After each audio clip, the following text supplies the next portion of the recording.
नमस्कार दोस्तों, स्वागत है आप सबका एक मिनी ब्लॉग में। और आज की इस वीडियो में हम आपको बताने वाले हैं एक वीर योद्धा की कहानी। वो वीर योद्धा कोई और नहीं है क्योंकि मैं खुद था।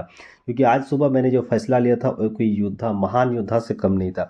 हमने 6:30 बजे उठने के बाद तुरंत फैसला किया कि आज का जो मकर संक्रांति का स्नान है वो दामोदर नदी में करेंगे। इतनी अकबकी और इतनी जल्दी में हम लोग हौले हौले लेके निकल गए डैम की ओर अपना अस्त्र शस्त्र लेकर कि मत पूछिए। जैसे जैसे आगे बढ़ रहे थे हमें एहसास हुआ कि हमने अगबकी में जो है जूता घर में ही छोड़ दिया है, बस चप्पल पहन के निकल पड़े थे। फिर क्या था, इतना ज़्यादा ठंड था, इतना ज़्यादा हवाएं थी कि हमारा हिम्मत जो है अंदर से टूट रहा था और लग रहा था कि वापस चले आए। लेकिन आत्मसम्मान का बात था तो हमें जाना ही था, क्योंकि वापस घर आते तो क्या होता कि सब कोई मजाक उड़ाता। इसी मजाक के डर से हमने क्या किया, बाइक बंद करके पीछे बैठ गया और मेरा जो दोस्त था वो बाइक चला रहा था। तो इसी बीच भीगी बिल्ली की तरह मैं पीछे रास्ते का सुंदर नज़ारा देखकर जंगल को देखते हुए नदी की ओर बढ़ रहा था। फिर कुछ दूरी के बाद नज़ारा क्या खाक दिखता, आगे पूरी तरह से धुआं ही धुआं आ गया। मतलब पूरी तरह से हम कुहासे के चपेट में आ चुके थे। लेकिन अंदर में हिम्मत था और जज्बा था इतिहास लिखने का। ये फिर क्या था, हम जैसे जैसे आगे बढ़ रहे थे, आगे बढ़ते गए और एकदम से नदी के पास पहुंच गए। उसके बाद दिल को आया सुकून। तुरंत हमने बिना समय गंवाए अपने कपड़े उतारने के बाद गमछी पहन लिए, क्योंकि हमें जल्द से जल्द नहाना था। जितना जल्दी नहाते हमें लग रहा था कि ठंडा कम लगेगा। लेकिन जैसे ही अंदर जा रहे थे, मोय मोय अंदर से हो रहा था। लेकिन शहंशाहों वाला फील आ रही थी कि इतिहास लिखने से बस एक कदम दूर थे। और जैसे ही पानी के अंदर गए, इस टाइप का ठंडा लग रहा था एकदम।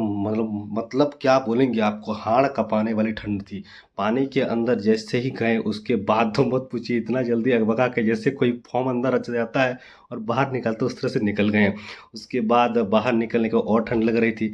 किसी तरह अगबकी में हम लोग साबुन लगाए, साबुन लगाने के बाद जो है तुरंत दोबारा पानी के अंदर गए और किसी तरह से अपना झाग जो है शरीर से हटाने का कोशिश किए जितना जल्दी हो सके। उसके बाद अंतिम डुबकी लगाने के बाद फील हुआ, दिल को आया सुकून। आज हमने इतिहास लिख चुका हूँ, आज मैं इतिहास लिख चुका हूँ स्वर्णिम अक्षर से।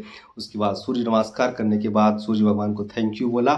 थैंक यू बोलने के बाद फिर क्या था, बिना समय गंवाए हम लोग आ गए ऊपर।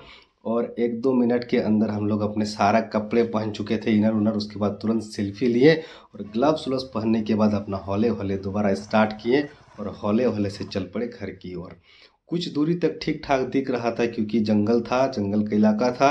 जैसे जैसे जंगल से गांव की ओर बढ़ रहे थे, कुआसा जो है हमसे दोगुना रफ्तार से हमें आगे से घेर रही थी। इतना ज़्यादा कुआसा हमने इससे पहले कभी नहीं देखा था। यकीन मानिए कि मंदिर सामने से नहीं दिख रहा था, पैर पूरा कांप रहा था क्योंकि जूता नहीं था। जैसे ही घर पहुंचने के बाद आग देखने को मिला, बहुत ज़्यादा सुकून है अंदर से। लग रहा था कि पूरा पैर इसी आग में डाल दे। तब तक अंदर से आवाज़ आई भूख का, कि भूखा पेट खाना मांग रहा है। तब तक तुरंत खाना जैसे ही मिला, तो वीडियो ऑन करने से पहले एक बाइट खा चुका था।